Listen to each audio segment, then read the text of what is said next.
যদি তুমি কোনো মেয়েকে দেখে মানসিক শান্তি খুঁজে পাও, দ্যাটস এনাফ ফর ইউ। এটা নিয়ে দেখলাম অনেক ভুল বুঝাবুঝি হয়েছে, একটা মিসআন্ডারস্ট্যান্ডিং হয়েছে, একটা মিসকনসেপশন তৈরি হয়েছে। ছেলে এবং মেয়ে একসঙ্গে আছে বলেই মনে হয় একটু মারামারিটা বেশি হয়েছে। আই থিঙ্ক দ্যাট এটা এমন না যে আমি আসিফ হুজুর গিয়েছি, সবাইকে বসিয়েছি, ডানে মেয়েরা বসেন বামে ছেলেরা বসেন, ইটস নট লাইক দ্যাট। তো এখন যদি একতরফা আমাকে দোষ করা হয় যে আসিফ হুজুর একা এমন করে আর পৃথিবীতে কেউ নাই, এটা হচ্ছে কি বলবো, এটা পার্সোনালি অ্যাটাক করা ছাড়া আর কিছু না। আপনারা সবাই জানেন যে রিসেন্টলি আমার কোনো একটা ছোট্ট বক্তব্যের ক্লিপ নিয়ে বাংলাদেশে প্রচন্ড পরিমাণে ট্রল, আলোচনা এবং সমালোচনা হচ্ছে। মেবি এটা 3 দিন হয়ে গেছে। তো আজকে আমি ছোট্ট একটা ব্যাখ্যা দিব, এবং এই ব্যাখ্যাটা আমি আগে বলছি, এই ব্যাখ্যাটা সবার জন্য না, এই ব্যাখ্যা তাদের জন্য যারা আমাকে মন থেকে ভালোবাসে। কারণ কেউ যদি আপনাকে হেট করে, ঘৃণা করে, আপনি যতই ব্যাখ্যা দেন সেটাকে নিতে পারবে না, আপনাকে সে এগেইন আবার হেটই করবে। আচ্ছা, ব্যাখ্যাটা হচ্ছে এরকম, দেখেন, ছেলে এবং মেয়ে একসঙ্গে আছে বলেই মনে হয় একটু মারামারিটা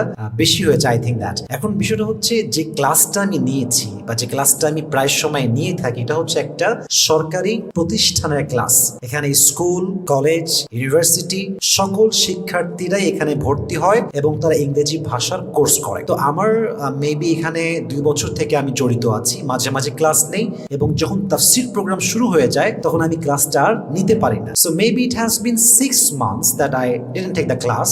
তো স্যার যিনি আছেন, ক্লাসের যিনি স্যার, তো আমাকে তিনি ফোন দিয়ে বললেন, ভাইজান অনেক দিন হয়ে গেল আপনি আসেন না, ক্লাস দেন না, বক্তব্য দেন না, তো আপনি ক্লাসটা নেওয়া শুরু করেন, আস্তে আস্তে যতটুকু পারা যায় ক্লাস নেবেন। তো ক্লাসের পরে একটা ইফতার পার্টি ছিল আমাদের, সেখানে আমি বক্তব্য দিয়েছি। মেবি ওটা একটু বেশি ভাইরাল হয়েছে, এক পাশে ছেলে আর এক পাশে মেয়ে। দেখেন, ছেলে এবং মেয়ে যে একসঙ্গে আছে এটা আমার হাতে না, it is totally out of my capacity. For example, আপনি একজন টিচার, আপনাকে একজন ইনভাইট করা হলো কলেজে, তো কলেজে তো স্বাভাবিক এইটা যে এক পাশে ছেলে থাকবে এক পাশে মেয়ে থাকবে। এখন আপনি টিচার, আপনি বাধ্য বক্তব্য দেওয়ার জন্য, তো আমি সেখানে গিয়েছি, সেখানে আমার বাধ্যতা এটা, ওখানে সবসময় এভাবেই ক্লাস হয়, এটা অনেক আগের প্রতিষ্ঠান, এটা তো সরকারি জায়গা। এখন আমি কি একাই ছেলে মেয়ে নিয়ে বক্তব্য দেই? তা কিন্তু না। আপনি দেখেন, যত ইসলামিক লেকচারার আছে যারা পুরো পৃথিবী কাজ করছে, for example doctor Zakir Naik, he is working for Islam all over the world, মাশাআল্লাহ, পুরো বিশ্ব যে কাজ করছে ইসলামের জন্য।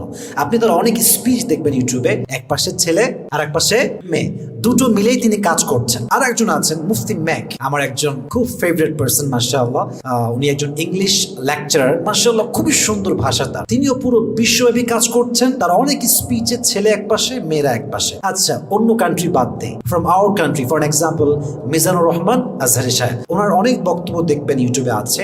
Recently maybe it has been 6 or 7 months, I am not sure, উনি বক্তব্য দিয়েছেন মালয়েশিয়াতে, যেখানে এক পাশে মেয়েরা আছে এক পাশে ছেলেরা আছে। তো এই যে মিক্সিংটা ছেলে এবং মেয়ের, এটা কিন্তু বাধ্যতামূলক আমরা করি। একটা জায়গায় আমরা গিয়েছি, ওখানকার অ্যারেঞ্জমেন্ট কমিটির সিস্টেমটাই হচ্ছে এরকম যে এক পাশে ছেলে এক পাশে মেয়ে।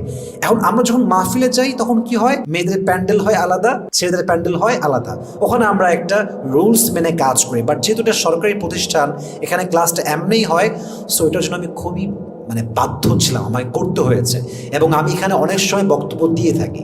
তো আমি নেক্সট টাইম এটা ট্রাই করব যেন কোনো ফুটেজ না থাকে, ফেসবুকে কোনো ফুটেজ না থাকে, ট্রাই করব সুন্দরভাবে সাজিয়ে গুছিয়ে ইসলামকে রিপ্রেজেন্ট করার জন্য, ইনশাআল্লাহ।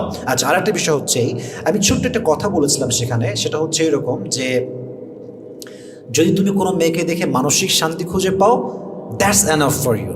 এটা নিয়ে দেখলাম অনেক ভুল বুঝাবুঝি হয়েছে, একটা মিসআন্ডারস্ট্যান্ডিং হয়েছে, একটা মিসকনসেপশন তৈরি হয়েছে। আগেই বলবো যে এই বক্তব্যটা কাট করা হয়েছে, এখানে অনেক কিছু বাদ আছে। মূলত at that time I was talking about marriage issue, আমি বিয়ে নিয়ে কথা বলছিলাম। তাই আমি বললাম যে ছেলেদেরকে যে বিয়ের ক্ষেত্রে মেয়েদের মাঝে সবচেয়ে বেশি জরুরি হচ্ছে চরিত্র।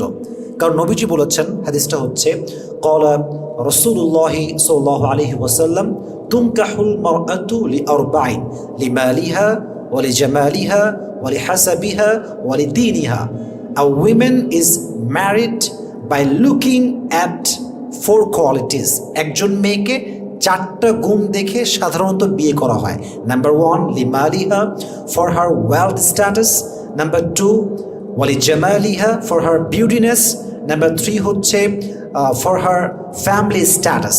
আর 4 নাম্বারটা হচ্ছে ওয়ালি দীনিহা, ফর হার রিলিজিয়াস পার্সোনালিটি।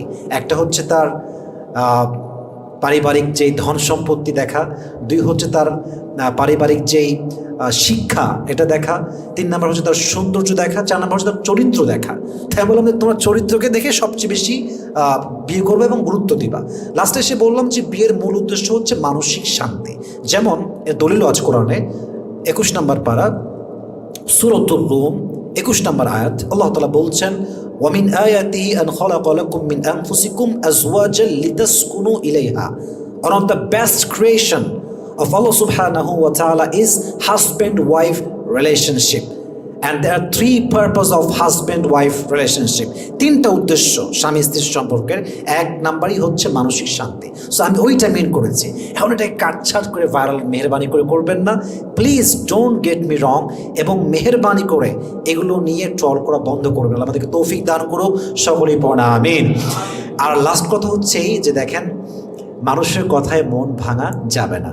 যার স্বপ্ন যত বড় তার আলোচনা তত বেশি বড়, আর যার আলোচনা যত বেশি তার সমস্যা কিন্তু থাকবেই থাকবে, অবশ্যই এটা হবে। এখন কথা হচ্ছে, লাস্ট কথা এটা আমার, এটা বলে আমি শেষ করতে চাই। আমি কোনো দলের লোক না, আমি ইন্ডিভিজুয়ালি কাজ করছি, আমি সবাইকে ভালোবাসি, আমি একজন মধ্যমপন্থী মানুষ, আমি একজন মধ্যমপন্থী মুসলমান, আমার কোনো দলের ব্যানার নাই। আর সবচেয়ে বড় বিষয়টা হচ্ছে আমি প্রত্যেকটা প্রোগ্রাম করি, আমি সুন্নি মহাসম্মেলন করি, আমি আহলে হাদিসের মাহফিল করেছি, আমি কোনো ভেদাভেদ করি না, আমি সব প্রোগ্রামই করেছি আল্লাহর রহমতে। অতএব আমাকে কোনো দলে ভাগ করবেন না। And I am so sorry যদি আমি কোনো ভুল করে থাকি। আর সর্বশেষ কথা হচ্ছে, আমার দ্বারা কখনো কাউকে আমি ট্রল করব না, আমি অলওয়েজ মানুষের ভুল কথাটা হাইলাইট করব না, আমি তার ভালোটা আগে বলবো, তারপরে তারা ভুল ধরাবো। যদি আমার কোনো গুণ থাকে আপনি গুণটাও বলেন, খারাপটাও বলেন, তাহলে মানুষ কী করবে, পজিটিভলি নেওয়ার ট্রাই করবে ইনশাআল্লাহ। এবং সর্বশেষ কথা হচ্ছে, মেহেরবানি করে যারা আমাকে ভালোবাসেন এগুলো মারামারিতে যাবেন না, কোনো বাজে মন্তব্য করবেন না। And to be honest with you, this is my personal point of view, I don't compare myself with anyone, I don't overtake anyone, and I don't want to compare myself with anyone. This is really true. আমি কখনো আমাকে নিজের সঙ্গে অন্য কাউকে যে মিশাবো, তুলনা করবো, এটা আমি কখনো করি নাই। আমার জায়গা থেকে always I try my best to B the better version of my self.